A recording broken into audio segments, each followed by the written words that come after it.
Hello guys, I hope you all are good and doing great in your life. Let's start our today's current affair session. देखते हैं आज कौन सी questions के through हम अपने current affair को cover कर सकते हैं और कौन कौन सी न्यूज़ है जो एग्ज़ाम में हमसे एज अ करंट अफेयर पूछी जा सकती है। ठीक है, उससे पहले एक इम्पोर्टेंट जो न्यूज़ है वो मैं आप लोगों को बता दूं। न्यूज़ नहीं, जानकारी जो है वो मैं आप लोगों को बता दे रहा हूं कि भाई हमारे प्रैक्टिस मोक के 11 ईयर्स पूरे हुए हैं। ठीक है, तो इस खुशी में हम लोगों ने क्या किया है, ऑफ़र निकाला है। ठीक है, तो आप जाइए हमारे चैनल पर, ऐप डाउनलोड कर सकते हैं आप। चैनल के थ्रू आप जाएंगे तो आपको लिंक भी मिल जाएगी ऐप के लिए, वहाँ से कोर्स को परचेज कर सकते हैं। बहुत डिस्काउंट है। ठीक है, उस डिस्काउंट पे आप अपने प्रिपरेशन को बूस्ट कर सकते हैं।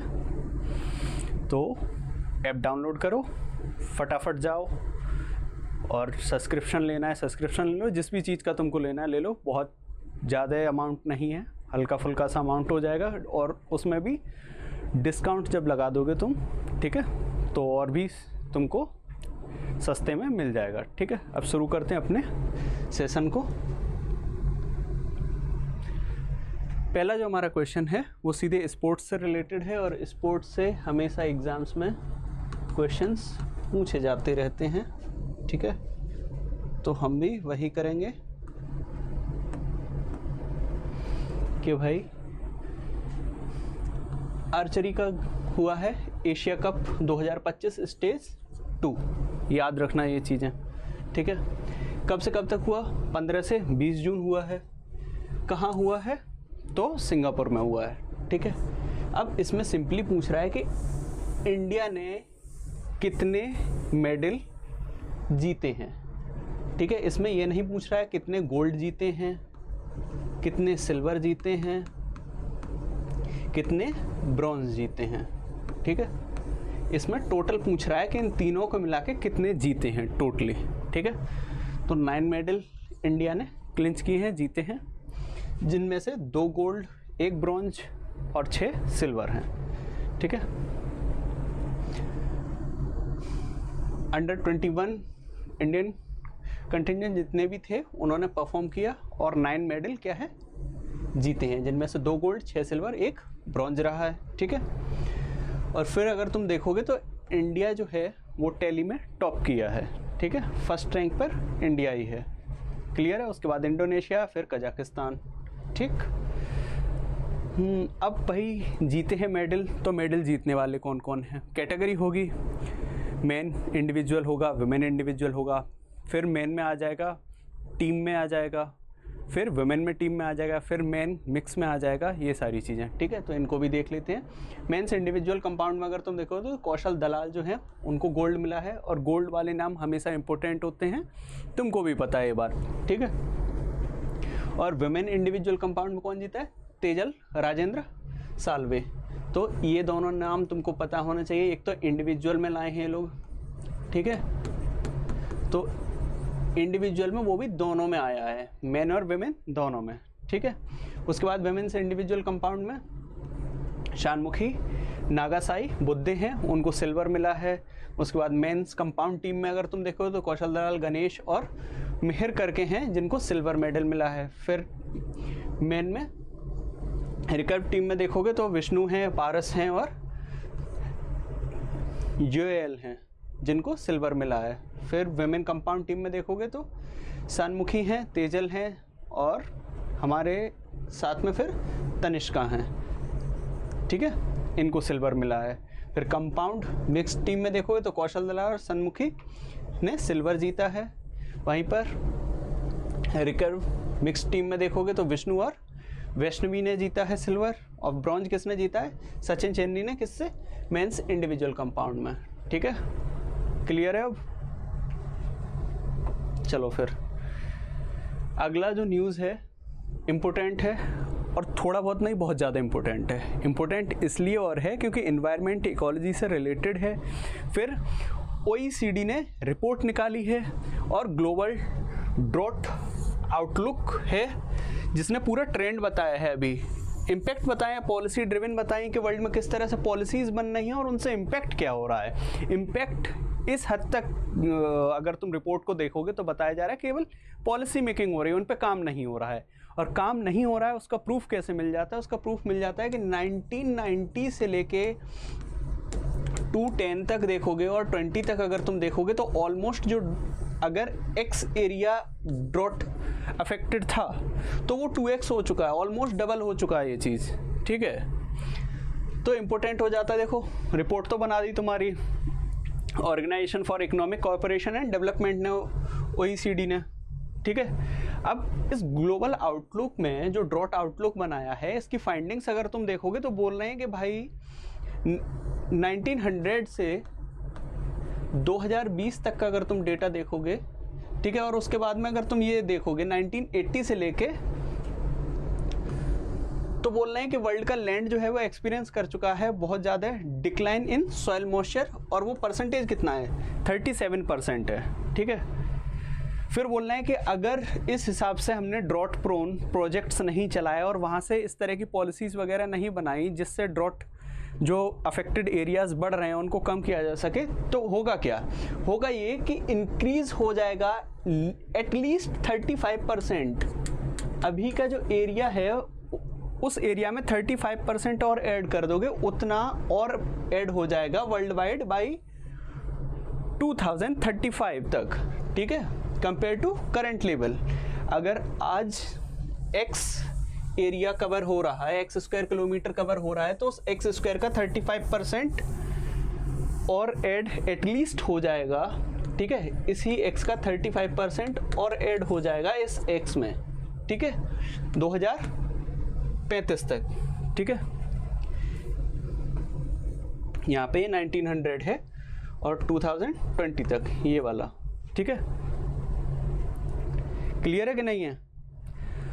तो भाई पहली चीज़ तो ये चीज़ हो गई तुम्हारी कि OECD ने रिपोर्ट निकाली, तो इम्पोर्टेंट है। फिर ग्लोबल ड्रॉट आउटलुक रिपोर्ट का जो टाइटल है वो याद रखो, इम्पोर्टेंट है। उसके बाद जो डेटा दिए हैं 35 से तुम 2035 याद रखो, ठीक है।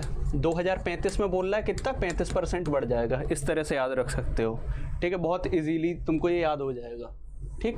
उसके बाद 1900 से लेके 2020 तक का अगर तुम देखोगे तो एरिया कितना हो गया? ऑलमोस्ट डबल हो गया है ड्रॉट वाला, ठीक है। उसके बाद में 1980 से लेके अभी प्रेजेंट का तुम अगर देखोगे तो एक्सपीरियंस करोगे कि 37% जो सॉइल है उसमें मॉइस्चर गायब हो चुका है, ठीक है, डिक्लाइन हो गया है सॉइल मॉइस्चर। क्लियर है? और सॉइल मॉइस्चर जहाँ पर डिक्लाइन हो जाता है वो एरिया को ड्रॉट एरिया बदलने में ज़्यादा टाइम नहीं लगता है, ठीक है। क्लियर है? बढ़े आगे। चलो भाई, अगली क्या बोल रहा है कि एक डिवाइस है लॉन्च की गई है, किसके through? Union minister of state Pankaj Chaudhary के द्वारा, फॉर एक्सपोर्ट एग्जामिनेशन। एक्सपोर्ट की एग्जामिनेशन के लिए एक डिवाइस लॉन्च की गई है। डिवाइस का नाम है ICE टैब, ठीक है। अब ये क्या है? ये एक डिवाइस है, किस पर काम करेगी? रियल टाइम ट्रैकिंग पे काम करेगी, ट्रैकिंग पे। फॉर एग्जांपल तुम्हारा कोई भी लॉगिंग वगैरह जा रहा है, ठीक है। फॉर एग्जांपल जैसे अपने पास होते हैं कार्गोज वगैरह, तो वो जा रहे हैं। अब तुमको कस्टम ऑफिसर है वो ऐप के थ्रू चीज़ें रेगुलेट कर सकता है उसी प्रेजेंट टाइम में, ठीक है, जहाँ पर चल रही हैं। ऐप डाउनलोड होना चाहिए, लोकेशन एक्टिव होनी चाहिए, ये अपने बैठ के ट्रैक कर लेंगे कैसे कहाँ जा रहा है, कहाँ पर रुक रहा है, वहाँ पर चेकिंग करवा सकते हो, ठीक है। फॉर एग्जांपल कोई टोल है तो तुमको पता चल जाएगा ऑनलाइन ही कि ये भाई इस लोकेशन पे यहाँ पर टोल है इसलिए रुके हुए हैं। अदरवाइज़ कभी कभी ऐसा होता है कि ऐसे नेविगेटिंग एरिया से ले जा रहे हैं जहाँ पर तुम ट्रैक ही नहीं कर सकते हो, तो इन चीज़ों से वो भी फ़ायदा मिलेगा, ठीक है। फिर आ जाएगा तुम्हारा पेपरलेस प्रोसेसिंग। ऑब्वियसली ऐप है, ऐप के थ्रू ही सारे काम करोगे तो पेपर वर्क ज़ीरो हो जाएगा।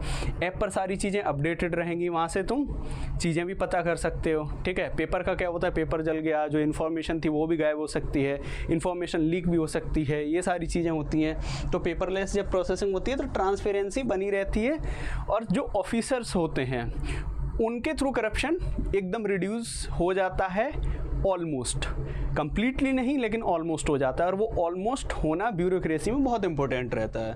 उसके बाद लॉजिस्टिक परफॉर्मेंस, ऑब्वियसली बूस्ट करेगा, ठीक है। मैंडेटरी यूज़ कर दिया जाएगा इसका ताकि चीज़ें ट्रांसपेरेंटली वर्क कर सकें।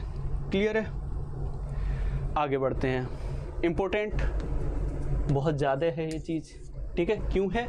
डिपार्टमेंट ऑफ पोस्ट जो है मिनिस्ट्री ऑफ कम्युनिकेशन के अंडर में, इन्होंने 11th योगा डे अपना ऑब्जर्व किया, ठीक है भाई, कोई बात नहीं, हर डिपार्टमेंट अपने करते हैं। जैसे कभी कभी तुमने देखा होगा कि कुछ डिपार्टमेंट है जो लिटरेसी डे अपना बनाते हैं, ठीक है, वो भाई शुरू करते हैं वहाँ से।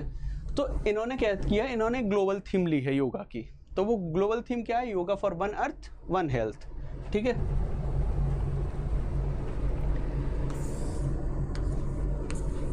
थीम याद रखो और ज़्यादा इसमें कुछ इंपॉर्टेंट नहीं है। योगा का डे याद रखो, थीम याद रखो, डिपार्टमेंट याद रखो, कौन सा था? 11th था। क्लियर है?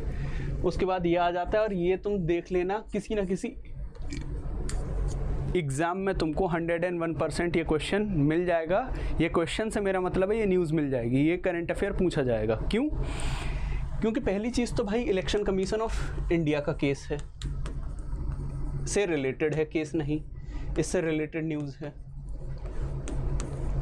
उसके बाद में ग्राउंड पर जो हमारी गवर्नेंस होती है, पंचायत हो गई, म्यूनसिपैलिटीज़ हो गई, ठीक है, उनके लिए है तो और ज़्यादा इम्पोर्टेंट हो जाता है। क्यों? क्योंकि डिसेंट्रलाइजेशन ऑफ डेमोक्रेसी है। क्लियर है? तो इस तरह से जब भी कोई न्यूज़ आती है तो वो इम्पोर्टेंट हो जाती है। इसमें सिंपली तुमसे पूछ रहा है कि which states election commission introduce a mobile based electronic voting system for its municipal and urban local body election schedule, ठीक है। तो बिहार में ये चीज़ हुई है।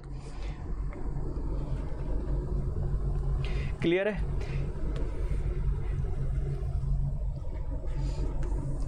मोबाइल एप्लीकेशन रहेगा, एप्लीकेशन का मतलब ऐप से ही होता है, हमेशा मोबाइल ऐप रहेगा, एडवांस सिक्योरिटी रहेगी, both application equipped with robust security feature.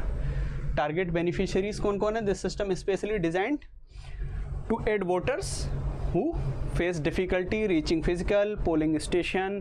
कभी कभी क्या होता है, पोलिंग स्टेशन को बूथ कैप्चरिंग जिसको बोल लेते हैं वो सब हो जाती है, यहाँ से नहीं होगी। भाई तुम घर बैठ के किसी को वोट दे दो, कोई तुमको हार्म नहीं करेगा, क्योंकि किसी को पता ही नहीं है तुमने वोट किसको किया है। क्लियर है? ये सारी चीज़ें हैं। वोटर पार्टिसिपेशन ऑब्वियसली बढ़ेगा, घर बैठे तुमको बस मोबाइल में ऐप खोल के ही तो करना है, ठीक है। और ग्राउंड लेवल पे ये सारी चीज़ें होंगी। फिर election commission of India in चीज़ों को हैंडल करेगा। कोई जो नॉर्मली होता है कि तुम कभी डीएम को अपॉइंट कर देते हो, एसडीएम वगैरह, ये लोग रहते हैं बूथ्स पे कि भाई यहाँ पे इलेक्शन चल रहा है, इनकी ड्यूटी है। तो कभी कभी मैनिपुलेशन हो जाता है, इसको करप्शन इन वोटिंग बोलते हो। यहाँ से वो चीज़ रिड्यूस हो जाएगी, क्योंकि एज पर्सन आइडेंटिटी कोई वहाँ पर नहीं खड़ा होगा बूथ पे, ठीक है। तुम अपने फ़ोन से खुद कर सकते हो और तुम फ्री हो। और वही डेमोक्रेसी का एक मेन वैल्यू होता है कि वोट देने के लिए इंसान फ्री होना चाहिए, इन प्रेशर ना दे, ठीक है। फिर ट्रांसपेरेंसी एंड ऑल है। इसमें सबसे ज़्यादा इंपॉर्टेंट ये है कि ये मोबाइल एप्लीकेशन डेवलप किसने किया है? तो CDAC ने किया है, ठीक है, centre for development of advance computing,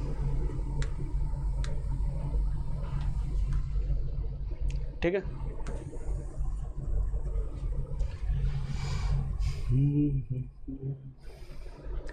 अगला जो हमारे पास क्वेश्चन है वो सिंपली है कि अमित शाह जी ने एक फाउंडेशन स्टोन डाला है किसके लिए? National forensic science university and centre for forensic science university, ठीक है, NFSU और CFSL, ठीक है। कहाँ पर डाले हैं? छत्तीसगढ़ में डाले हैं। क्लियर है? इन दोनों में सबसे ज़्यादा इम्पोर्टेंट क्या होगा? ये दोनों कहाँ डाले हैं ये तो है ही क्वेश्चन में तुम्हारे पास।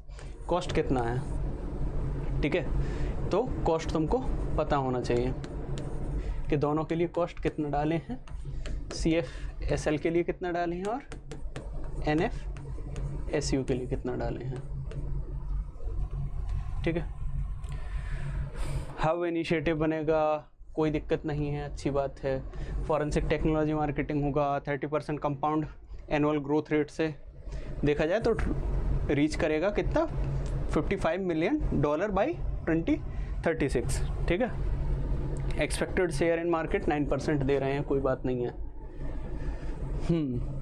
तो CFSL के लिए कितना है? 123 करोड़ और NFSU के लिए कितना है? 145 करोड़, 145 करोड़ और 123 करोड़ टोटल देखोगे तो इस प्रोजेक्ट के लिए 268 करोड़। क्लियर है? चलो भाई, अगला बोल रहे हैं ministry of new and renewable energy जो है अपना, इनने लॉन्च कर दिया एक innovative project, startup challenge on rooftop solar and distributed renewable energy technology. ये प्रोजेक्ट के लिए आउटले कितना है? तो 2.3 करोड़ इसका आउटले है। इस तरह से जब भी प्रोजेक्ट कुछ आए तो वो इम्पोर्टेंट प्रोजेक्ट तो होता ही है, प्रोजेक्ट को कौन मिनिस्ट्री रेगुलेट करेगी, कौन मिनिस्ट्री लॉन्च कर रही है, वो भी उतना ही इम्पोर्टेंट होता है। उसके बाद में इम्पोर्टेंट होता है आउटले, कि खर्चा कितना कर रहे हो तुम लोग। क्लियर है? चलो भाई,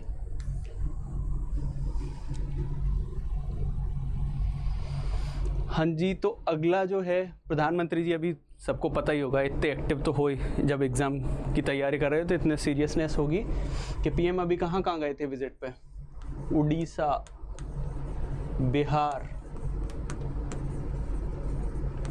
आंध्र, ठीक है, यहाँ आ गए। तो उसी में से क्वेश्चन बना कि भाई उड़ीसा बिहार में जब ये विजिट कर रहे थे प्रधानमंत्री जी, तो विजिट के ड्यूरिंग पाटलिपुत्रा कहाँ है? बिहार में है। गोरखपुर कहाँ है? यूपी में है। अब ये क्वेश्चन तो कॉमन सेंस से भी तुम कर सकते हो। बोल रहे हैं कि भाई 71st semi high speed train जो है उसको लॉन्च किए हैं, ये जो ट्रेन है वो कितना डिस्टेंस कवर करेगी अपने रनवे पे, ठीक है। तो ये 384 किलोमीटर कवर करेगी। यहाँ से तुमको पता होगा पाटलिपुत्र से गोरखपुर का अगर डिस्टेंस, नॉर्मली अगर तुम यूपी बिहार से हो तो, और नहीं हो तो वहाँ से देख सकते हो, ठीक है। ऑलमोस्ट 7 आवर्स में कवर कर देगी ये चीज़। कितना पैसा आउटले खर्च कर रहे हैं? अभी जितने तीनों स्टेट में गए उनका सबका टोटल करके तुमको इतना मिल जाएगा, ठीक है। कहाँ कहाँ गए? बिहार, उड़ीसा, आंध्र प्रदेश। तो तीनों स्टेट का अगर तुम देखोगे जहाँ जहाँ पर जो भी काम किए हैं तो उस हिसाब से इतना बनेगा। क्लियर है?